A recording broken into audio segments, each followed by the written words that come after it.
Ok, queridos, estamos de volta com a nossa aula de número 4, fechando a nossa matéria Panorama do Velho Testamento.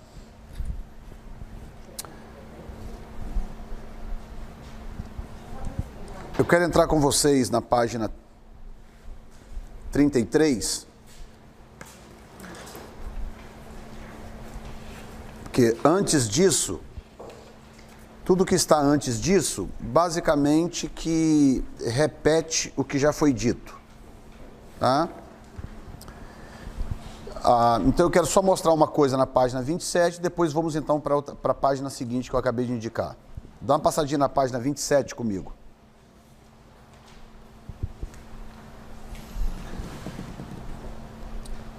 O último parágrafo aí que diz os patriarcas. Os patriarcas que formam a história do povo de Israel, a partir do capítulo 12 de Gênesis, nos dão conta que tinham vindo da Mesopotâmia e que tinham vagueado pela terra que mais tarde seria deles. Então, está falando de Gênesis capítulo 12, está falando de Abrão, né, que se torna Abraão, e agora com o conhecimento que eu tenho da origem dessas pessoas, eu sei exatamente em relação a qual filho de Noé que eu estou falando. Certo? Certo? Qual é o filho de Noé que nós estamos falando aqui?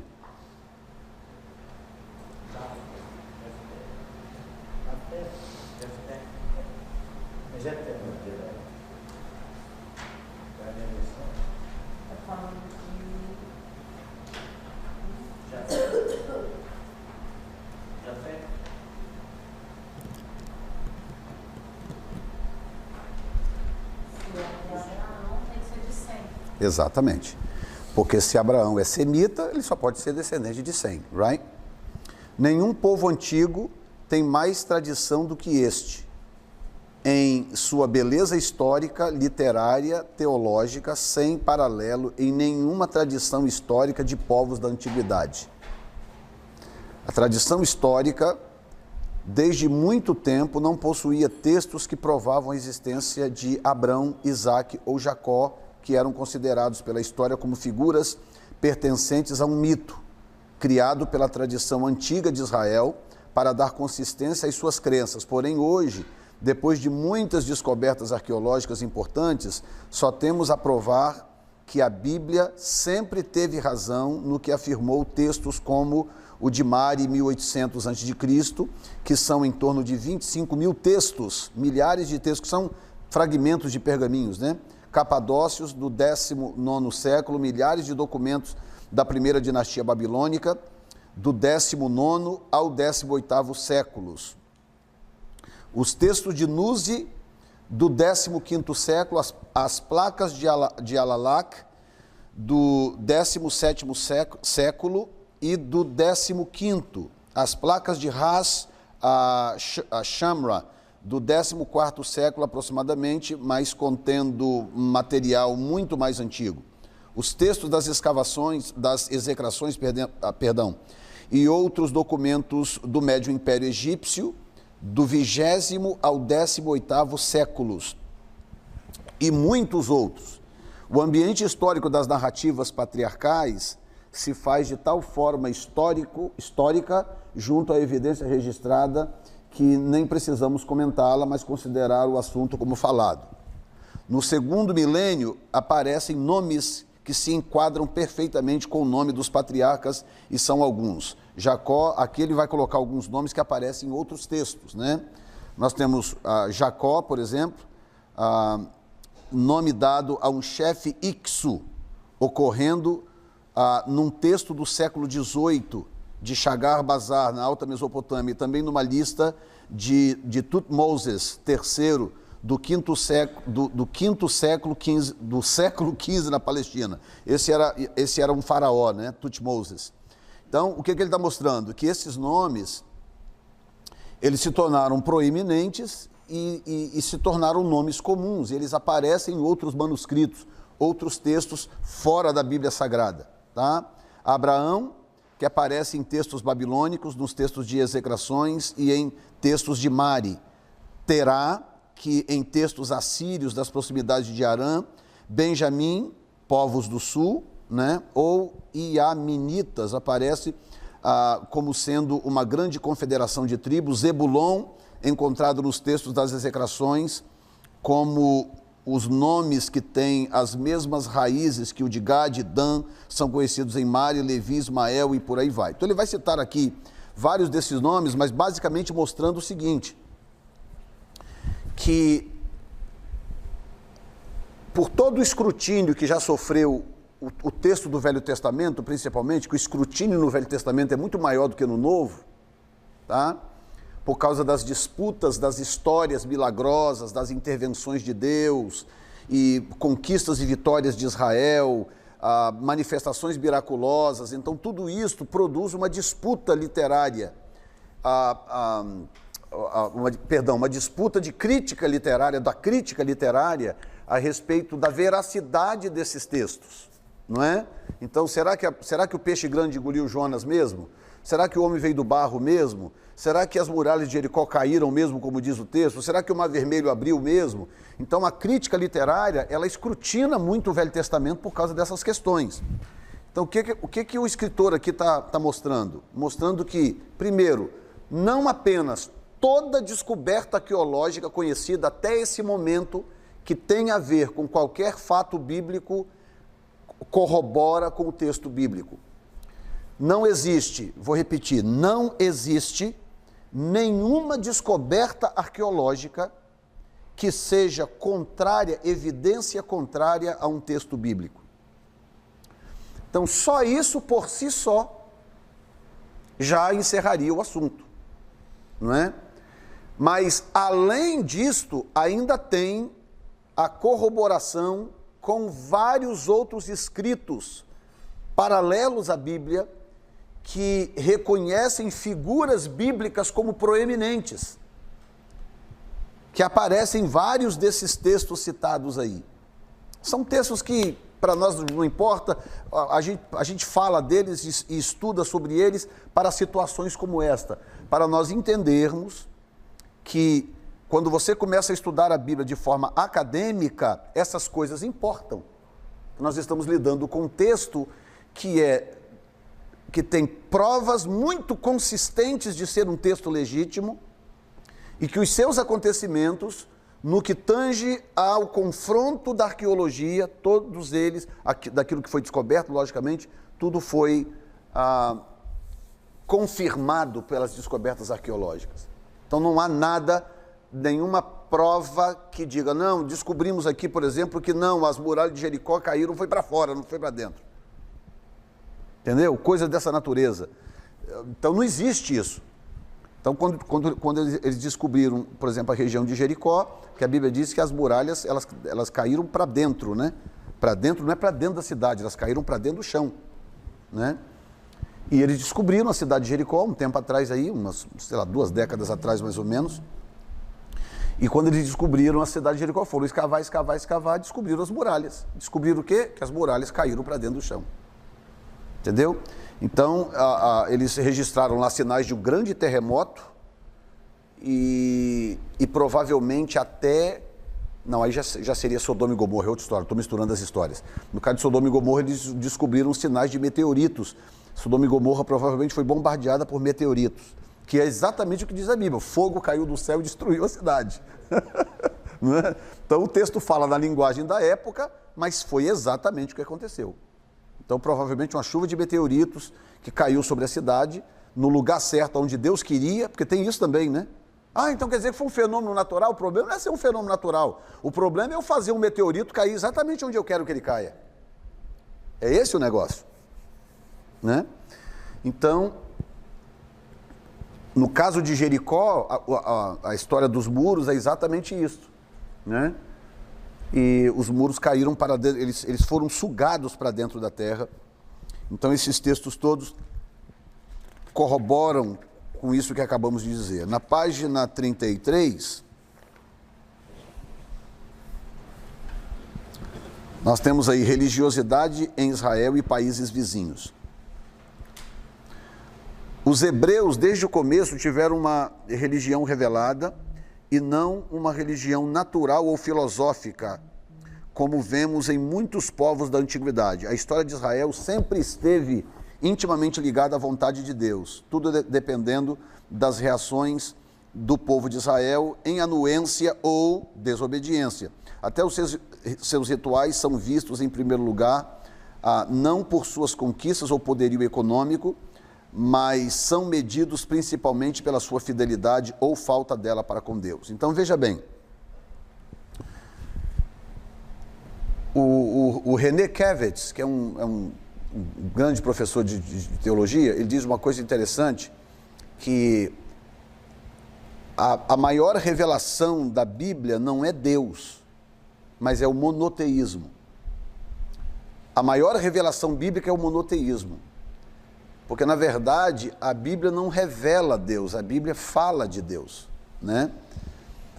Quem revela Deus é a natureza, né? A própria Bíblia diz, os céus proclamam a glória de Deus e o firmamento anuncia as obras da sua mão. Exatamente. Então, aí ele diz algo de uma forma interessante que eu tenho que concordar com ele, que Israel, o fato de Israel ser o único povo, gente, pensa nisso, o único povo monoteísta daquela região. Israel veio na contramão de absolutamente tudo e todos, absolutamente na contramão de todos. Para início de conversa, Israel se formou dentro do Egito, o ventre de Israel é o Egito. Israel entrou no Egito com 70 pessoas, saiu de lá com 1.200.000. Então, o ventre que gerou a nação de Israel é o ventre egípcio. E Deus tem uma gratidão com o Egito. Existem promessas de Deus para o Egito, inclusive. Quando Deus quis proteger o filho dele, mandou ele para onde? Quando Deus quis proteger Jesus? O Egito. Quando Abraão passou aperto, foi para o Egito.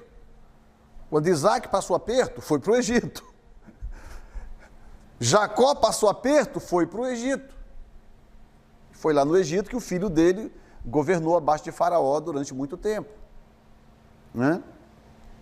E tem uma profecia em Isaías, não me falha a memória, que quando Jesus voltar, aquela visão de Jesus do cavalo branco, qual é o primeiro lugar que Jesus vai?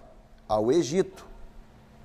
Mas isso é uma outra história escatológica, se a gente entrar por aí eu não saio desse emaranhado nunca mais. Mas o que eu estou mostrando para vocês é que existe uma maravilha nessa identidade judaica, nessa identidade israelita, que nunca mudou com o passar do tempo. Eles pecaram, traíram a Deus várias vezes, foram corrigidos, voltaram. Basta ler o livro de Juízes, né, que é um dos livros que eu tenho comentado com vocês. Várias vezes eles desviaram, voltaram, consertaram e tal, mas eles nunca perderam a identidade. Nunca.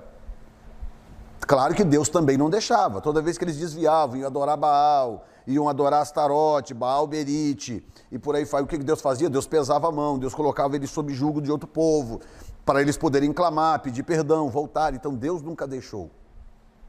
Então, o monoteísmo é a grande revelação do Velho Testamento. Essa é a grande revelação. Ou seja, a existência de um culto a um Deus único.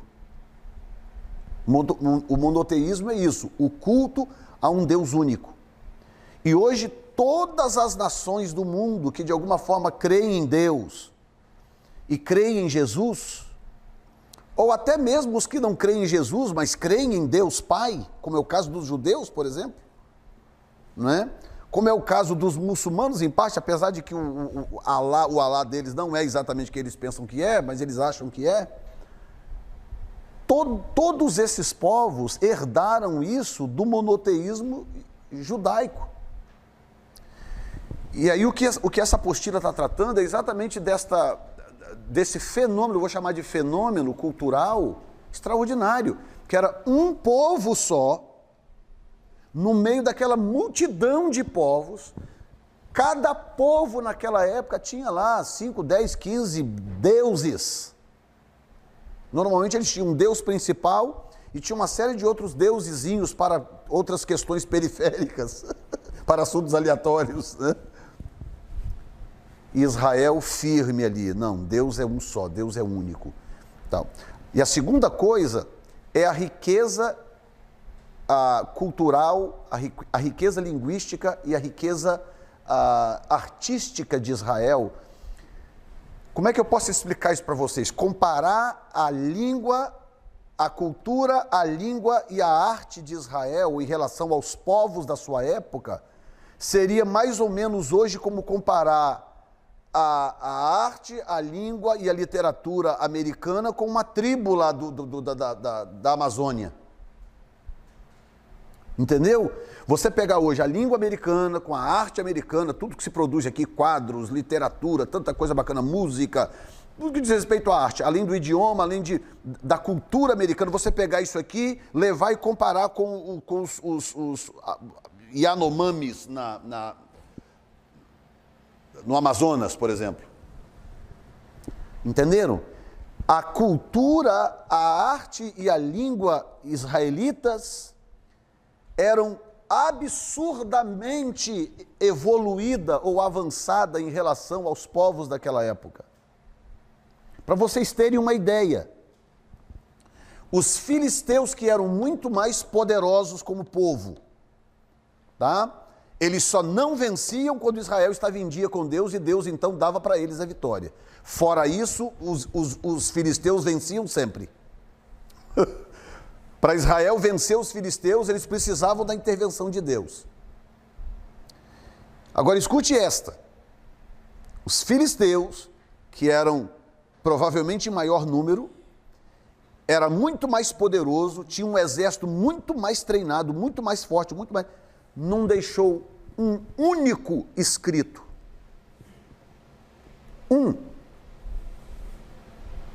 Talvez ainda descubra, algum arqueólogo descubra aí mais à frente.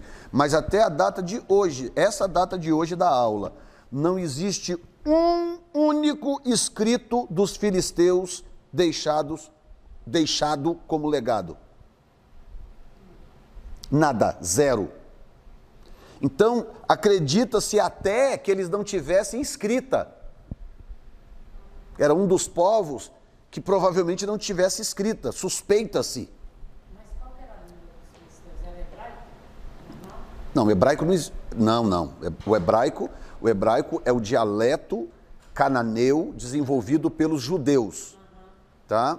Os filisteus falavam uma língua oriunda da Cananeia. Eles migraram para aquela região e, com o passar do tempo, eles foram adaptando a língua. Provavelmente, eu vou até dar uma checada nisso com cuidado, mas é possível que os filisteus falassem aramaico. Eu não tenho certeza agora.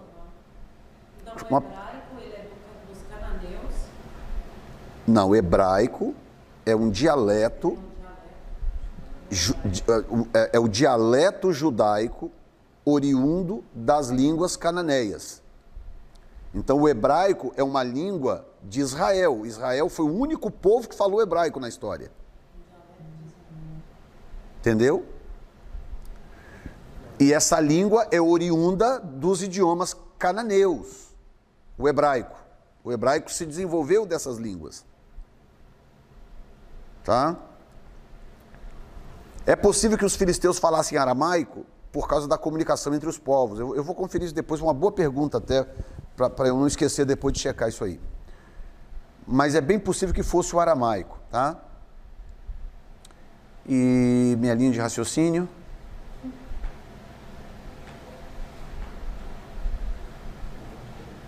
O povo goiano é assim, tá vendo? O povo goiano é terrível.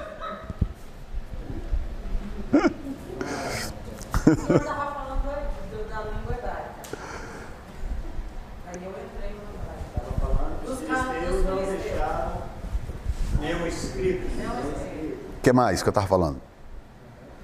Deixaram vestígio. Até na data de hoje, eles não encontraram nada, acredito que eles Não tinha escrito, não tinha comunicado. O que mais? Talvez era um povo que não tinha escrito nenhum, só a última palavra que você falou. O que mais? Aí eu perguntei para os senhores que língua que eles falavam. Ok. Os hebreus só ganhavam intervenção de Deus. Isso. O que mais que eu falei? Hã?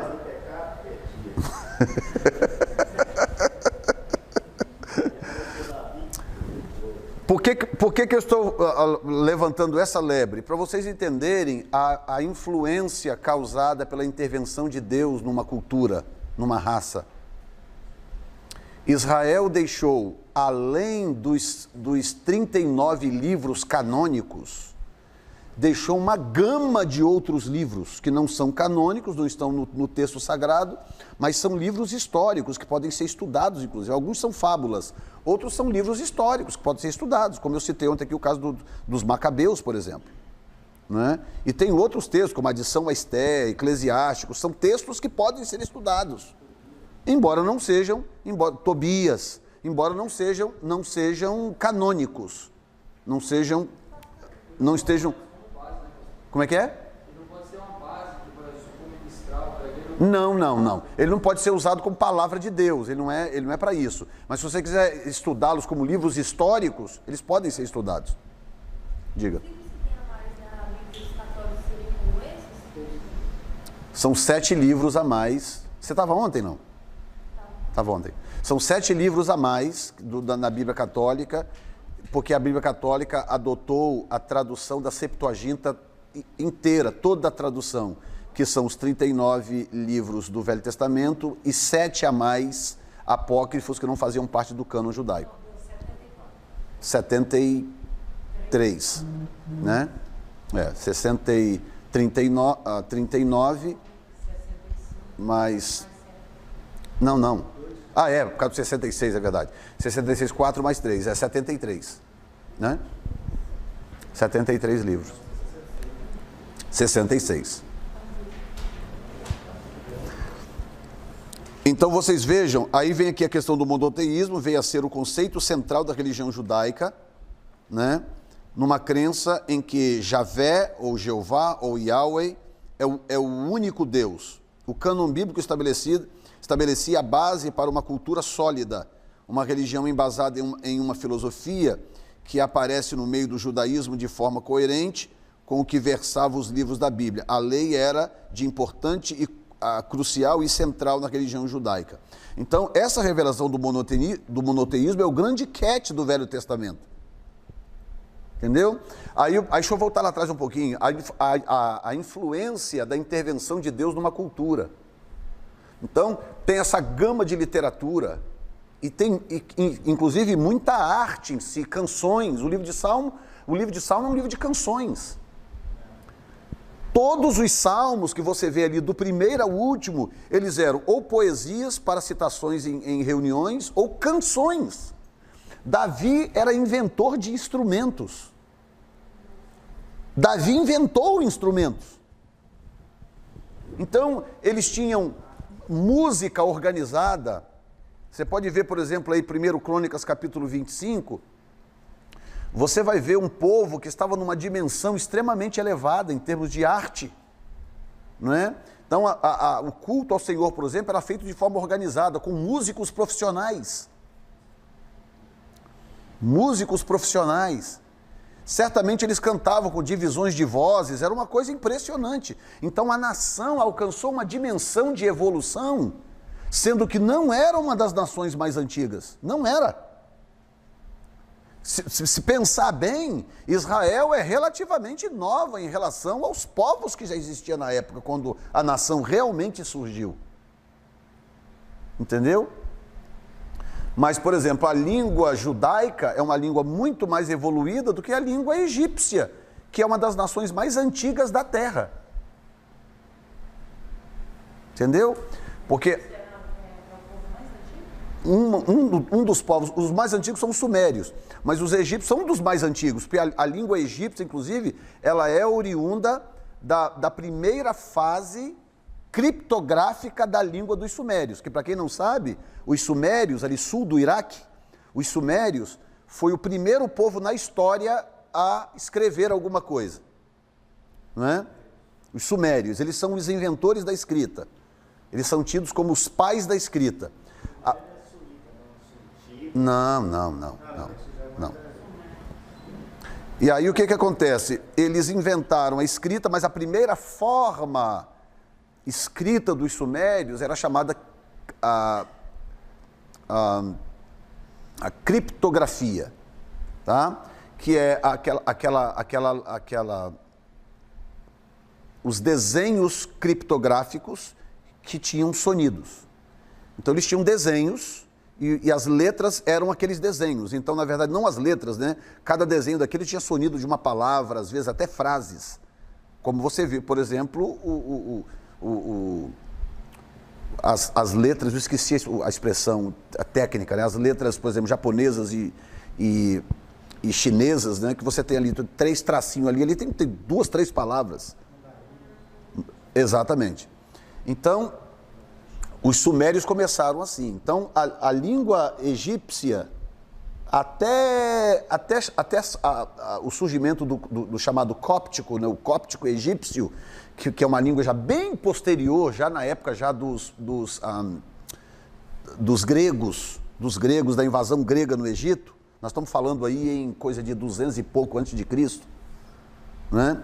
Então, há muito tempo antes, coisa de milhares de anos antes, o Egito já tinha escrita, tudo bem que era cuneiforme, hieroglifos, né? Não cuneiforme. Cuneiforme é a segunda escrita dos sumérios. Os hieroglifos, aqueles desenhos, sabe? Uma ondinha, com o cara com cabeça de corvo, tarará, aquela coisa, uma tumbazinha. Então os hieroglifos eram uma escrita, e era uma escrita já consideravelmente evoluída para a época, tá? Mas só para vocês terem uma ideia, que o hebraico não, o hebraico, apesar da complicação do hebraico, escrito de forma linear, uma letrinha após a outra, sem vogais, já era um avanço espetacular, porque possibilitou, por exemplo, a escrita do Pentateuco. Isso 1.600 anos antes de Cristo. Então, quando o Egito estava escrevendo ainda hieroglifos, Moisés já estava escrevendo textos com letras. Textos complexos. Você lê o Pentateuco, é um texto complexo, super complexo, o texto do Pentateuco. Entendeu? Você não tem dessa época textos egípcios escritos com hieroglifos com a complexidade, por exemplo, dos textos judaicos.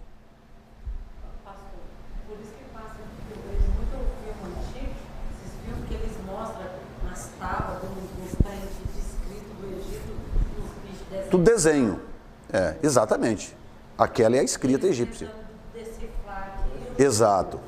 Exatamente. Então aquilo era o escrito dele. Aquilo foi o escrito egípcio até mais ou menos por ocasião ali do segundo, eu não me lembro agora de cabeça, mas 3º para 2º século foi quando surgiu o chamado a língua cóptica egípcia, que aí mas isso por causa da influência do grego, né? Porque a Grécia dominou o Egito, né? Durante um período.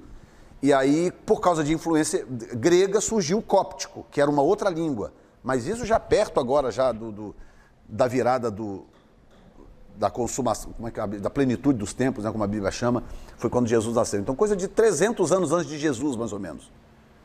Mas anterior a isso, era aquilo ali, eram aquelas figurinhas ali, aquelas... E a gente acha que aquilo ali é um mito, então é verdadeiro. Claro, verdadeiro. Aquilo... Ali, tem uma pirâmide, um ouro, Exato, é aquilo ali.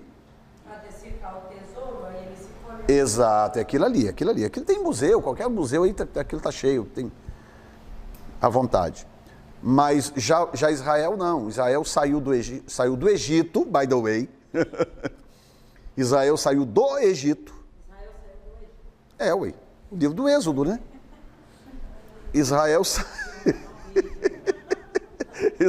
saiu do Egito e já saiu com língua, cultura definida, ganhou de Deus ali uma constituição, a constituição divina, e a intervenção de Deus na nação deu à nação uma evolução tão extraordinária que não há nenhum outro povo daquela época, naquela região, que sequer se assemelhe à nação de Israel em termos de progresso e evolução. Como é até hoje, né, gente? Cá para nós. Agora, com o governo Bolsonaro, é possível que o Brasil vai se beneficiar da inteligência, da tecnologia israelense, porque é um povo extraordinário. É um povo que planta tomate no deserto. É um povo que exporta laranja. É um povo que transforma a água do mar em água potável. Exatamente. Do ar. O ar-condicionado tira a água do ar.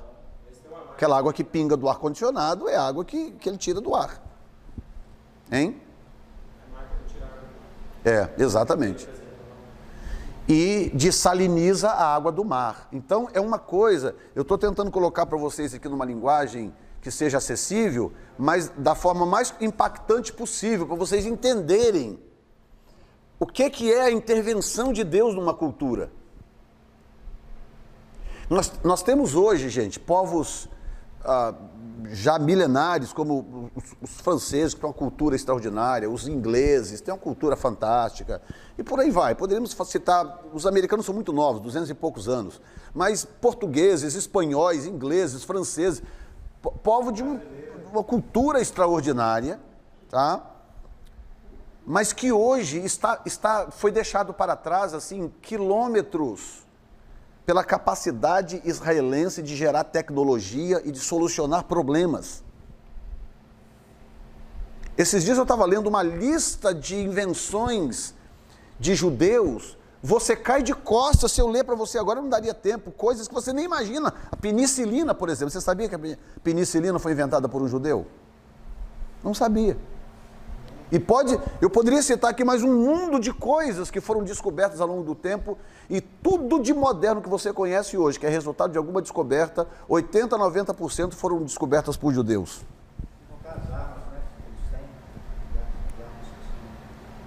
Então, é realmente uma coisa extraordinária. A religião dos patriarcas. Essa religião era javista, chama javista porque a expressão Yahvé ou Javé, né, é um dos sonidos, né, do nome de Deus, que não tinha vogal. Tinha 4 consoantes, né? Então, apesar da Bíblia só usar o nome Javé quando chega em Moisés, antes usando apenas Deus ou Elohim, né, que na verdade é uma expressão plural para o nome de Deus, sobre as mais diversas formas, El Shaddai, El Elyon, El Olam, El Roi, Javé Jireh, o Jeová Jireh, El Betel e por aí vai. O Deus dos patriarcas, era representado por diversos nomes, que são o Deus de Abraão, Elohei Abraham, o temido de Isaac, né, Parad, Ishak, que é uma transliteração do hebraico, e por aí vai. O poderoso de Jacó, Abi, Jacob, por aí vai. Então são termos usados, porque o nome Jeová, como nós conhecemos, só aparece de Moisés para frente. Tá? Então o significado da fé javista é essa fé que constituiu a força determinante que, ao contrário dos pressupostos desfavoráveis, possibilitou a formatura de uma literatura israelita autônoma que se distingue fundamentalmente das demais literaturas do Antigo Oriente pelo seu pensamento religioso. Trata-se da realidade de um processo que se prolonga ao longo dos anos, por vários séculos, e seria por demais simplificar as coisas se quiséssemos limitá-lo à época que vai até os reis. Neste período, encontra-se apenas as raízes de onde, pouco a pouco, se desenvolveu a teologia israelita, onde se torna claro que as forças propulsoras da fé javista são as ideias da soberania divina e da união com Deus. Então, essa revelação de Deus no Velho Testamento para o povo de Israel, lembrando que, por que eu disse, ninguém aqui questionou, mas por que eu disse, por exemplo, que a Bíblia não revela Deus? O papel da Bíblia não é revelar Deus. O papel da Bíblia é dizer o que Deus quer dizer. Tá? Então, quando Deus começou a revelar a sua palavra através de Moisés, que é o Pentateuco, o povo já conhecia Deus. Certo? Já conhecia. Porque foi Deus que tirou eles do Egito. Eles clamaram no Egito a Deus por socorro, né? Isaac, Jacó, já conhecia Deus, já se relacionava com Deus, não tinha nada escrito, nada. Entendeu? Então a revelação de Deus vem por outras vias. Deus revela-se a si mesmo, através da natureza da criação e a revelação pessoal de Deus, quando Ele quer se revelar a quem quer que seja. Essa é a revelação de Deus. Agora, o texto bíblico, a palavra dele revelada, delineia parâmetros para essa revelação e para esta relação do homem com Deus. Porque uma coisa é Deus se relacionar comigo sozinho. Outra coisa é Ele começar a se relacionar com uma nação inteira. E aquilo começar a se espalhar, multidões e multidões. Então o que acontece? Para aquilo não virar farra nem bagunça, então Deus revelou a sua palavra, porque a sua palavra delineia essa revelação. Esta palavra estabelece os limites desta relação. A palavra limite aqui não cai bem, os critérios dessa relação. Estão entendendo? Então, quando Moisés recebeu o Velho Testamento no Monte Sinai, não o Velho Testamento, o Pentateuco no Monte Sinai, parte do Pentateuco no Monte Sinai, o que ele fez? O que aquilo significava? Que Deus estava se revelando a si mesmo? Não, eles já conheciam a Deus. Mas Deus agora estava dando parâmetros para esta relação. Vocês já me conhecem, mas aqui estão os parâmetros para esta relação. Ok? Fala para ele não deixar você dormir, ele lá. Não deixa ele dormir não, que se ele cochilar aí você me avisa.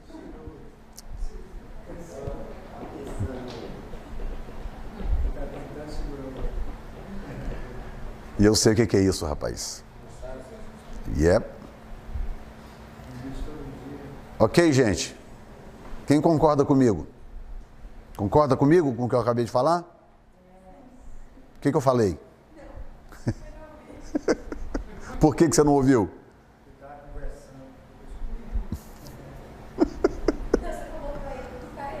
E antes disso? Né?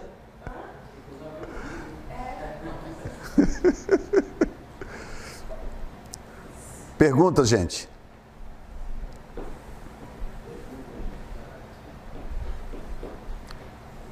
Alguma pergunta?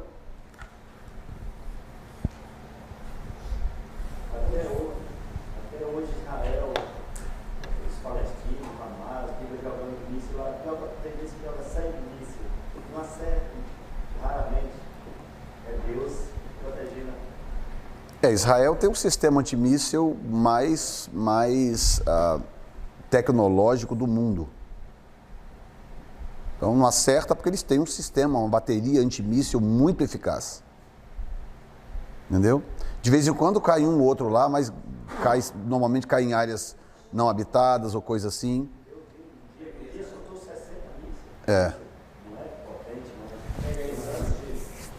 Exatamente. É a bateria antimíssil, né? Que é o que salva, porque senão o estrago seria grande demais ali, ó. Antimíssil. A gente vai aprender alguma coisa sobre a guerra dos 6 anos de Israel? Dos 6 dias? 6 dias, Quando a gente for estudar sobre escatologia, pode ser que a gente fale um pouquinho sobre isso. Tem que lembrar na época, né? Porque não é necessariamente parte do assunto, mas a gente pode dar uma enveredada para lá e falar um pouquinho sobre isso. O que mais? Perguntas é de ontem. O senhor falou que eu acabei esquecendo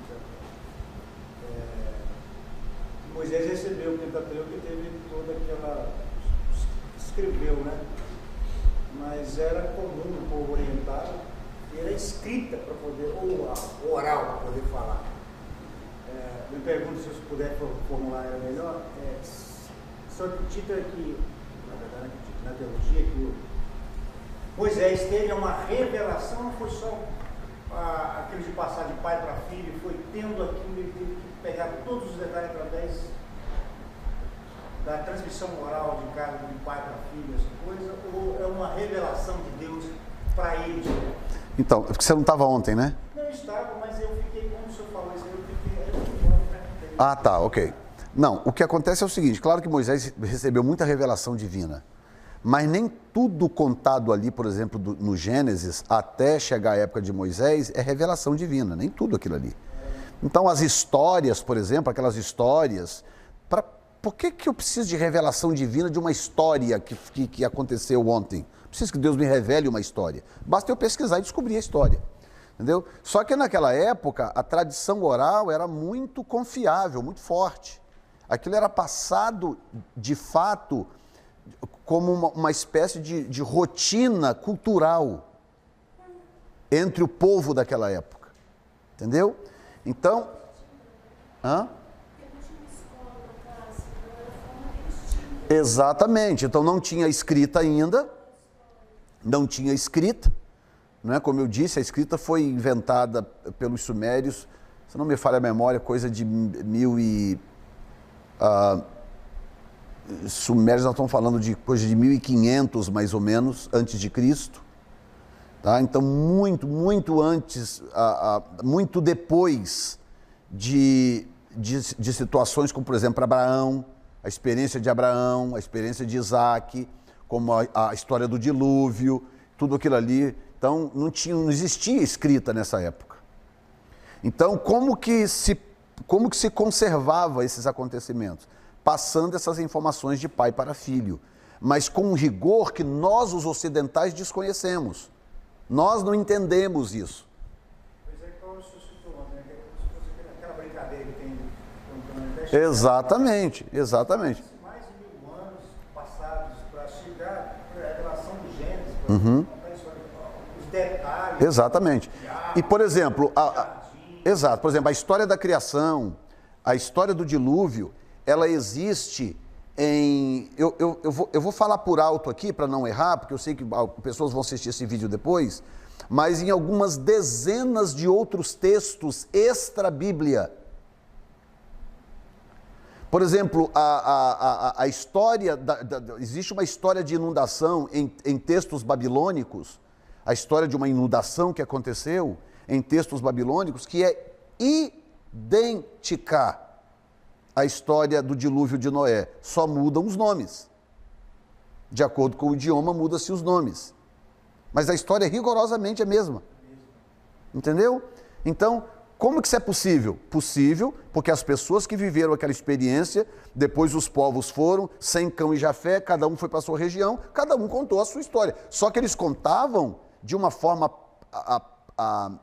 programática para tornar aquilo conhecido da próxima geração, da próxima e da próxima. Então esses povos foram se espalhando e cada um foi escrevendo a sua história, só que as histórias eram idênticas. Qual é o tempo cronológico baseado, por exemplo, de Gênesis ou de Adão até chegar à história, até Moisés? Moisés em torno de 1200, 1300, então nós estamos falando aí, nós estaremos, de acordo com os judeus, a tradição judaica, nós estamos no ano 5.779 da criação. O calendário judaico conta desde a criação, 5.779, né? Alguns, hold on. Alguns especialistas discordam, eles acreditam, especialistas criacionistas, eles acreditam que o calendário da criação está um pouco mais avançado, tá? Mas se nós tomarmos como base o calendário judaico 5.779, é só você pegar aí o tempo de Moisés aí, em torno de 1300 a.C.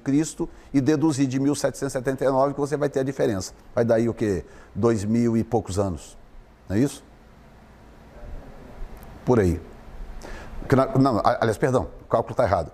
1.300, vamos colocar 1.300, dar uma arredondada, mais os 2.000 anos pós-Cristo, né? Então, na verdade, seria 3.300 anos, né? Digamos assim, 3.300 anos.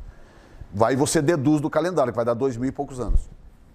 Parece que essa riqueza do Gênesis só pode ter sido contada no próprio Adão passando de...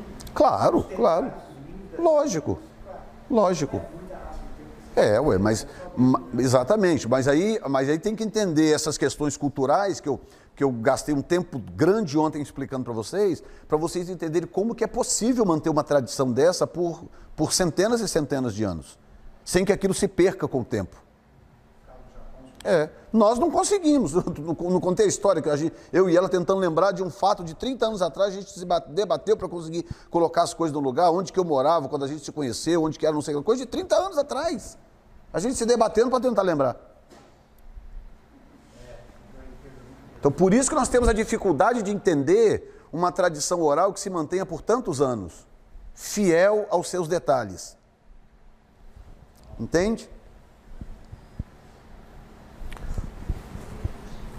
Ok?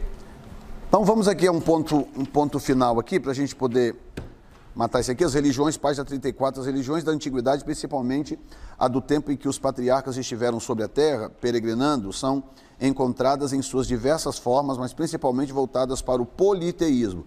Então, eu disse que o grande catch, a grande revelação do Velho Testamento é o monoteísmo. Não é Deus, é o monoteísmo. Né? O monoteísmo é a grande maravilha revelada no Velho Testamento. Então, o oposto disso é o politeísmo. Então, todo o povo daquela época ali era politeísta, né? Politeísta. Ista ou teísmo é adoração a Deus, porque Theos é Deus, né? Então, politeísmo, adoração a vários deuses, né?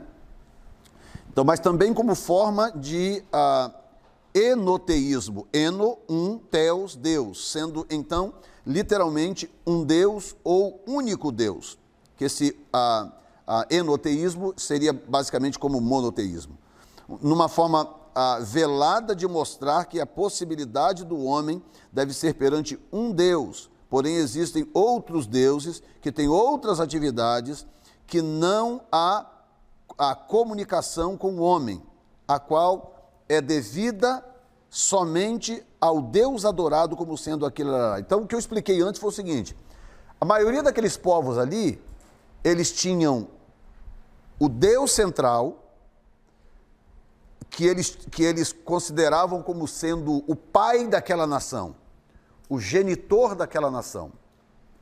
Mas aquele Deus central, ele era muito divino, muito glorioso, para se preocupar com coisas corriqueiras, coisas mais comuns. Então, para tais coisas, existiam deuses menores, que cuidavam das coisinhas. Lembra o quê?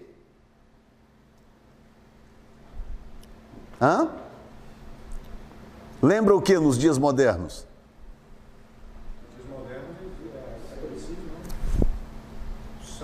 Para você entender agora a origem da mentalidade católica. Da onde que vem essa mentalidade? Deus é Deus, mas Deus é muito grandioso para se preocupar com certas coisas. Então, para isso tem os santos. E tantos outros. Tem os santos, para cuidar de coisinhas. Então, tem o santo padroeiro não sei o que lá, tem o santo protetor dos animais, tem o santo protetor do casamento, tem o santo protetor de não sei o que lá, tem a santa protetora dos mares, tem... Está entendendo? Por quê? Porque, não, Deus é único, mas ele é muito glorioso para se preocupar com bobagens, com certas coisas. Para isso tem os santos. Entendeu? Então, é daí que vem essa mentalidade católica que permeou os povos, que se espalhou pelo mundo inteiro praticamente. Que é uma mentalidade, não chega a ser politeísta, mas é uma mentalidade sincretista. Na Ásia tem vários Budas, no país não tem só um Buda, tem vários países asiáticos. Exatamente. Vietnã, Camboja. Exato. Inclusive, religiões como, por exemplo, o hinduísmo segue mais ou menos a mesma linha, né? Eles têm o Deus, o Criador de tudo, que chama Brahma. Podia chamar Skol, né? O Criador de tudo, que é Brahma. Não, aquela ali é Shiva, aquela ali é outra história. Brahma é o Criador de tudo.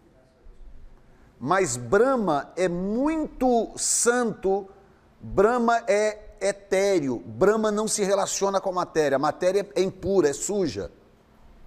Então, tem os outros deuses, que no caso do hinduísmo são milhões de deuses.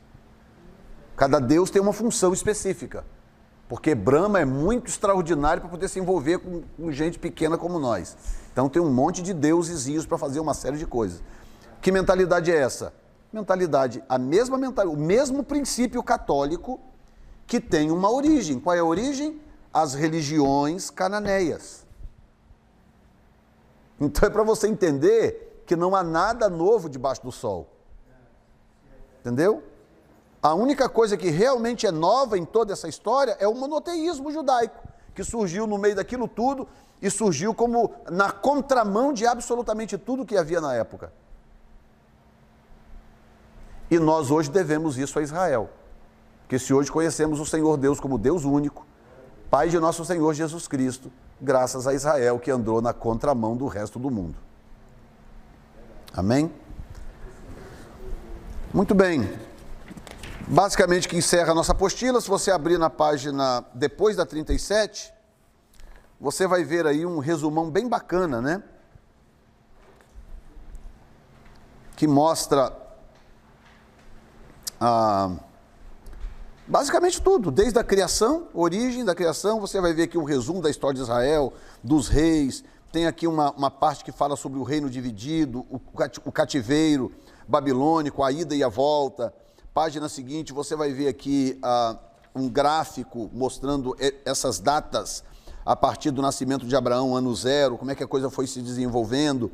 Então você tem tudo aqui, só que agora quando você olhar esse gráfico, você vai compreender por causa do conteúdo que agora você contém, que eu espero que esteja armazenado aí na sua mente. Tá? Então esse final aqui é um adendo, mas por favor, leiam. Tá? Leiam esse adendo aqui, porque isso vai trazer para vocês um conhecimento fantástico de todo esse resumão que nós fizemos, de todo esse panorama, né, que nós fizemos aqui do Velho Testamento. Tá bom? Mais alguma pergunta, algum comentário?